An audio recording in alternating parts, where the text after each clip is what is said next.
Боже, я должен увезти их отсюда.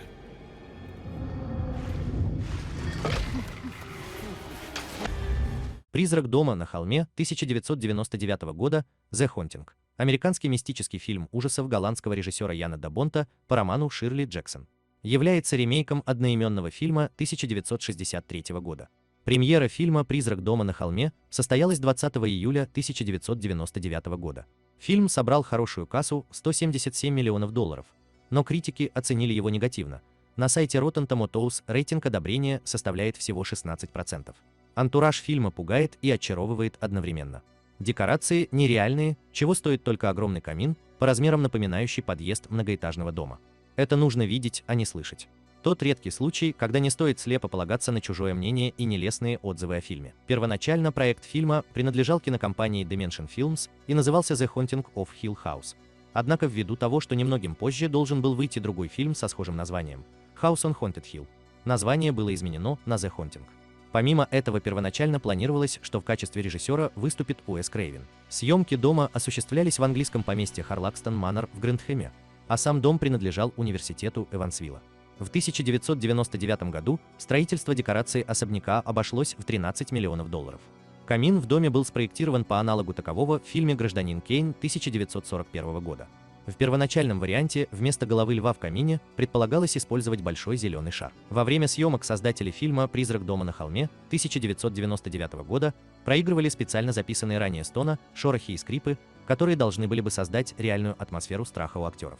Так что здесь никого не будет, если вам понадобится помощь. Мы даже не услышим ваших криков ночью. А зачем нам кричать? «Призрак дома на холме» актеры роли: Лиам Нисон, доктор Дэвид Мэрроу, Лили Тейлор, Элеонор Нелл Венс, дальняя родственница Хью Крейна, хозяина дома на холме, Кэтрин Зета-Джонс, Теодора, Оуэн Уилсон, Люк Сандерсон, Мэриэн Селдис, миссис Дадли, домработница, Брюс Дерн, мистер Дадли, смотритель, Алекс Карамзай, Мэри Ламбета, помощница доктора Мэрроу, Вирджиния Мэтсин Джейн, сестра Нелл, Тодд Филд, Тодд Хэкет. Фильм «Призрак дома на холме» 1999 года имеет несколько отличительных моментов как от экранизируемого романа, так и от оригинального фильма. В отличие от романа Ширли Джексон, где побудительным поводом появления героев в доме было любопытство ко всему сверхъестественному, в фильме таковым явилось желание избавиться от бессонницы в рамках эксперимента доктора Дэвида Мэрроу. Также имеется различие и от оригинального фильма. В версии 1999 года было введено то обстоятельство, что Элеонора является потомком второй жены владельца дома. В оригинале 1963 года таким потомком является Люк, и помимо прочего он приезжает в дом, чтобы вступить в наследство, а затем выгодно его продать. В фильме «Призрак дома на холме» 1963 года Элеонора носит фамилию Лэнс, а в фильме 1999 года Венс. Впервые опубликованный в 1959 году роман Ширли Джексон «Призрак дома на холме» сразу был признан образцом мистического триллера. Фильм получил две экранизации: Роберта Уайза 1963 года и Яна де Бонта при участии Стивена Спилберга 1999 года. Роман также вдохновил Netflix на одноименный сериал 2018 года. Стивен Кинг всегда признавался в любви к готическому роману Ширли Джексон. Он ценит первую адаптацию книги, выпущенную в 1963, и сам хотел написать сценарий ремейка. Голландский режиссер Ян де Бонт начинал карьеру как оператор фильмов своего земляка Пола Верховена. Удачно начал карьеру режиссера, поставив успешные боевики «Скорость» 1994 года и «Смерч» 1996 года, а «Призрак дома на холме» 1999 года и «Лара Крофт. Расхитительница гробниц 2» 2003 года показали средние результаты.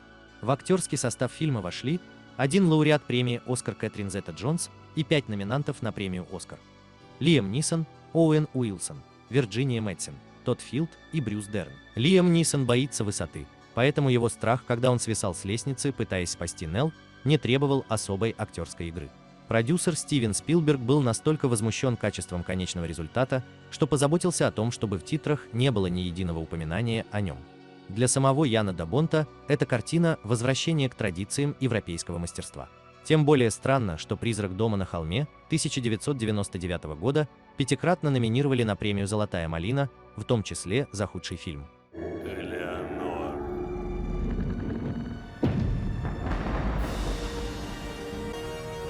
«Призрак дома на холме» — сюжет фильма. Пару месяцев назад у Нелл, ее играет Лили Тейлор, умерла мать, и теперь девушка отчаянно нуждается в деньгах. А тут еще на нее наседает сестра Джейн в исполнении Вирджинии Мэдсен, которая собирается выгнать девушку на улицу, чтобы продать квартиру. Нелл же в наследство обещана только машина матери. После телефонного звонка от неизвестного человека она находит в газете объявление, которое приглашает людей, страдающих бессонницей, стать участниками эксперимента. Проходить он будет в огромном доме, стоящем на холме, а за участие обещаны $900 в неделю. Эксперимент возглавляет доктор Дэвид Мэроу. Роль исполнил Лиам Нисон, вот только изучает он совсем не бессонницу, а человеческий страх. Ну а то, что подопытные об этом не догадываются, только добавляет эксперименту естественности. Смотритель мистер Дадли, его играет Брюс Дерн, и его жена, домработница миссис Дадли в исполнении Мэриэн Селдис, по традиции работают только в дневное время и на ночь уезжают домой в город. Миссис Дадли не в пример грозная, неразговорчивая и обожает уточнять, что этот дом не лучшее место для жилья, и тут их никто не ждет. Элеонора Венс – первая участница эксперимента, но не единственная. Следующей в дом на холме приезжает Тея. Ее играет Кэтрин Зета-Джонс, модная и весьма самоуверенная девица. За ней в особняке появляется улыбчивый и обаятельный Люк Сандерсон в исполнении Оуэна Уилсона. Вместе с Тодом, четвертым участником эксперимента, его сыграл Тодд Филд. В доме появился сам доктор Мэроу и его перепуганная помощница Мэри Ламбета. Роль исполнила Алекс Карамзай. В самый первый вечер, во время общей встречи, Мэри получила ранение. Тодд повез девушку в больницу, и в доме на холме остались четверо. Сам доктор Мэроу, Нелл, Тея и Люк. Доктор Мэроу рассказал подопытным историю зловещего особняка, много лет стоящего заброшенным. Некогда богатый промышленник Крейн решил построить дом для своих детей. Он женился на красивой женщине, и все у них было прекрасно. Вот только детей у них не было, жена умерла, а мистер Крейн продолжал отстраивать свой дом на холме. И местные жители клялись, что иногда слышали в нем детский смех. Но жена Крейна не просто умерла, а покончила с собой. Почему она это сделала, точного ответа нет.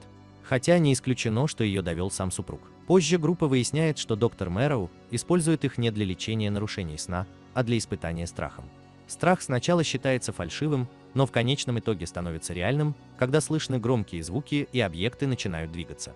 Теперь они должны попытаться сбежать из дома, прежде чем все они будут убиты призраком дома на холме. В ленте Яна де Бонта зловещая атмосфера скрашивает все недостатки. Сам замок – произведение искусства. Здесь собраны все стили и направления декора и архитектуры. Есть комната с кружащимся полом и зеркальными стенами. Двери, угрожающие надписью «Вы, что стоите перед этими дверями, будете судимы». Деревянные детские головки, когда они поворачиваются, душа уходит в пятки, даже если смотришь в пятый раз, металлические козероги, львы и грифоны, громоздкая мебель, бесконечные коридоры. Однажды был себе один особняк, светлый и счастливый дом, но случилось нечто плохое, и теперь он стоит в полном одиночестве. Колонны – это его кости, стены – кожа, а окна – глаза.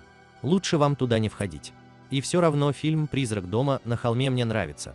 Так приятно ночью перед сном посмотреть мрачную сказку о том, что кто-то не может уйти из этого мира, продолжая по инерции требовать для себя наслаждений или боли, будучи призраком дома на холме.